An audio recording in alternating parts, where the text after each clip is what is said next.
स्वागत है आपका अखंड भारत न्यूज चैनल में। मैं हूं आपके साथ आर के शुक्ला। आइए देखते हैं कुछ खास खबर। सबसे पहले मैं आप सबको प्रणाम करता हूं। बहन बरखा जी को विशेष रूप से धन्यवाद देता हूं कि आज आपने एक नया इनिशिएटिव शुरू किया है जिसके लिए हमने भी कभी सोचा नहीं था।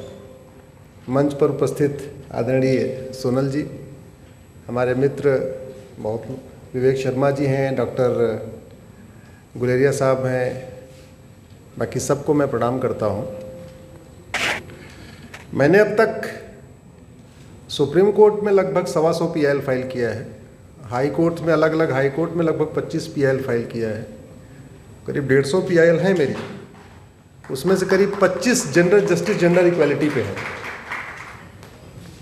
लड़के लड़की की शादी की उम्र बराबर हो, तलाक का तरीका सबका एक हो, तलाक का ग्राउंड सबका एक हो, बच्चा गोद लेने का अधिकार सबको मिले, बच्चे के भरण पोषण का अधिकार सबको मिले, विरासत का अधिकार सबको समान हो, वसीयत का अधिकार सबको समान हो, प्रॉपर्टी का राइट सबको समान हो, ऐसे पूरे देश में समान शिक्षा हो, समान नागरिक संहिता हो। करीब 25 PIL मेरी समानता के ऊपर है। लेकिन मेरा कभी इस एंगल पे ध्यान नहीं गया कि जिस पे बरखा जी कई सालों से प्रयास कर रही हैं। लेकिन आज बैठे बैठे मुझे कुछ आइडिया आया जब बरखा जी बात कर रही थी कि फेक केसेस का समाधान क्या है, और वो रियली मुझे आज ही उसका समाधान समझ में आया, यहीं बैठे बैठे सोफे पे समझ में आया। इसके पहले मुझे ध्यान नहीं दिया था। जब हम लोग कंप्लेन करते हैं तो कंप्लेन में करते हैं सेवा में थानाध्यक्ष महोदय सो और मैं यहाँ पे गया या मैं गई और मेरे साथ ये हुआ। सेम कंप्लेन जब पुरुष देता है कि मेरे साथ ये हुआ, तो उसमें तुरंत FIR दर्ज करना जरूरी नहीं है। पुलिस वाला उसको पी कहते हैं, प्राइमरी इन्वेस्टिगेशन कहते हैं। वो पी करे, अगले दिन FIR कर ले, या ये भी कह सकता है जी हमने पी कर लिया, हमें कुछ मिला ही नहीं, बात खत्म हो गई। लेकिन कोई अगर बहन जाती है, कोई महिला जाती है और वो कहती है मेरे साथ फला फला फला हुआ, तो उसमें पी नहीं करना, कुछ नहीं करना, तुरंत उसको FIR में कन्वर्ट करना है। और एक बार FIR में कन्वर्ट हो गई आपकी शिकायत, तो वो थानेदार भी कुछ नहीं कर सकता। अल्टीमेटली आपको हाई कोर्ट जाना पड़ेगा, डिस्ट्रिक्ट कोर्ट भी नहीं। अगर आपको लगता है आपके खिलाफ वो केस फेक है तो आप डिस्ट्रिक्ट कोर्ट में भी नहीं, बल्कि आपको हाई कोर्ट जाना पड़ेगा। उस FIR को क्वेश कराने के लिए 2-4 लाख रुपए तो खर्च हो ही जाएंगे। तो मैं सोच रहा था इसको रोका कैसे जाए। चूंकि सोनल जी भी यहाँ बैठी हैं, मैं सोच रहा था अगर मनोज तिवारी जी होते तो और अच्छा, कम से कम 2 सांसद रहते इस बात को और आगे बढ़ाने के लिए। अगर उसी FIR के नीचे एक लाइन लिखवा दिया जाए कि उपरोक्त जो बातें मैंने कहा है, जो शिकायत मैंने दर्ज किया है, इसके लिए आवश्यकता पड़ने पे मैं अपना नार्को टेस्ट, पॉलीग्राफ टेस्ट और ब्रेन मैपिंग कराने के लिए भी तैयार हूं। इतनी बात अगर FIR के कंप्लेन के फॉर्मेट में आ जाए तो मुझे लगता है 90% फेक केसेस लिखना ही बंद हो जाएगा। क्या आप लोग सहमत हैं कि नहीं है? जोर से बोलिए जरा। केवल एक अंडरटेकिंग हो जाए कि जो मैं बात कह रहा हूं, जरूरत पड़ने पे, जरूरी नहीं लेकिन आवश्यकता पड़ने पे, इसके लिए मैं नार्को टेस्ट कराने के लिए, पॉलीग्राफ कराने के लिए, ब्रेन मैपिंग कराने के लिए तैयार हूं। मुझे लगता है थाने के केस भी कम हो जाएंगे, कोर्ट के मुकदमे भी कम हो जाएंगे, हरेसमेंट भी कम हो जाएगा, सुसाइड भी कम हो जाएगा, उत्पीड़न भी कम हो जाएगा, बेइज्जती भी कम हो जाएगी। और ये मैंने इसलिए कहा, मेरे पास एक बहुत बड़े कथावाचक का फोन आया मथुरा से। मैं उनको अपना गुरु मानता हूं।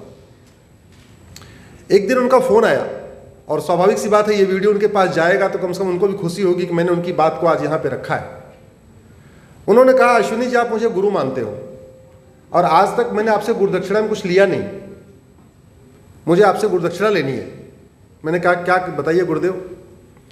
बोले आप एक PIL फाइल कर दो कि जिस तरीके से रेप का आरोप लगाने के बाद रेप का आरोप लगाने वाली का नाम और फोटो पब्लिश नहीं कर सकती पुलिस या मीडिया, उसी तरीके से इतना हो जाए कि जब तक जांच पूरी ना हो जाए, जब तक चार्जशीट पूरी ना हो जाए, तब तक जिसके ऊपर आरोप लगाया गया है उसका भी नाम और फोटो और उसका वीडियो मीडिया पब्लिश न करे।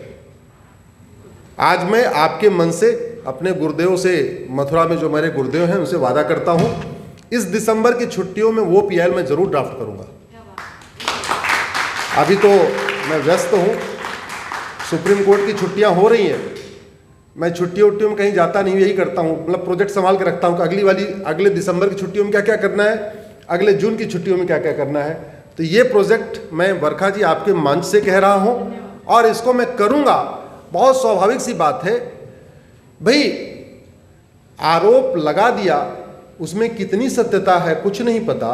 आज की डेट में फेक केसेस हो रहे हैं और उसकी तो इज्जत खराब हो गई, और खासतौर पे वो सामाजिक जीवन में है।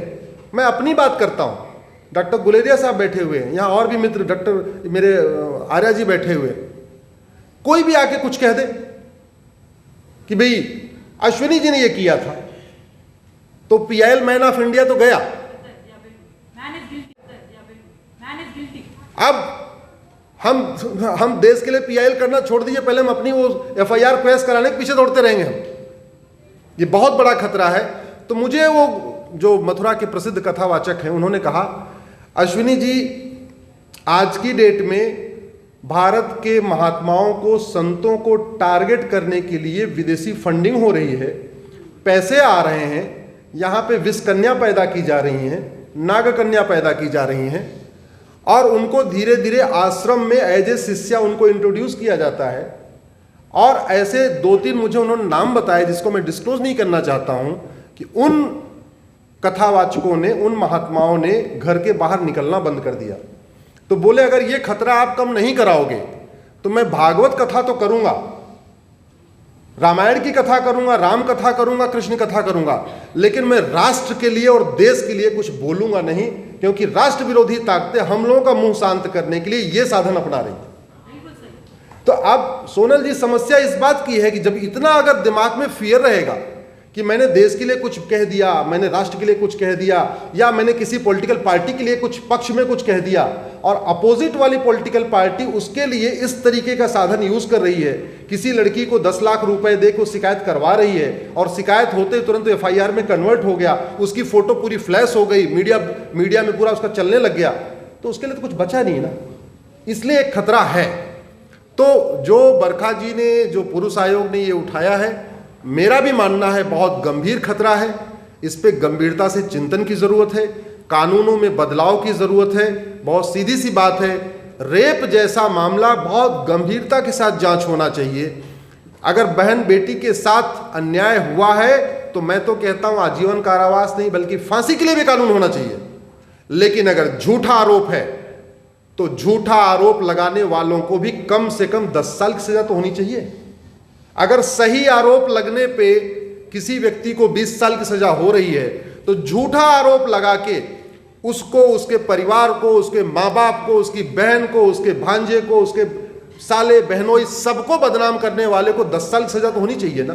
तो जब तक झूठा आरोप लगाने वालों के लिए कुछ कानून नहीं बनेगा, जैसा मैंने कहा एफआईआर में एक नीचे कंप्लेन में क्लॉज नहीं होगा कि हाँ इसके लिए मैं नार्को पॉलीग्राफ ब्रेन मैपिंग करवाने के तैयार नहीं हूं, और तीसरा, नाम जब तक सीक्रेट नहीं रखा जाएगा तब तक इसका फायदा राष्ट्र विरोधी ताकतें, देश विरोधी ताकतें जो देश को खोखला करना चाहती हैं, जो इस देश में राष्ट्रहित के लिए प्रखर आवाज हैं, उनका मुंह बंद करना चाहती हैं, स्वाभाविक सी बात है वो इसको उपयोग कर सकती हैं। एक बहुत बड़ा खतरा है। तो मैं बिल्कुल सहमत हूं और आवश्यक पड़ने पे जो मैं कर सकता हूं जरूर करूंगा। जय हिंद, जय भारत, वंदे मातरम, भारत माता की जय। ऐसी ही और वीडियो को देखने के लिए चैनल को सब्सक्राइब कीजिए, वीडियो को लाइक कीजिए, कमेंट कीजिए और शेयर कीजिए। धन्यवाद।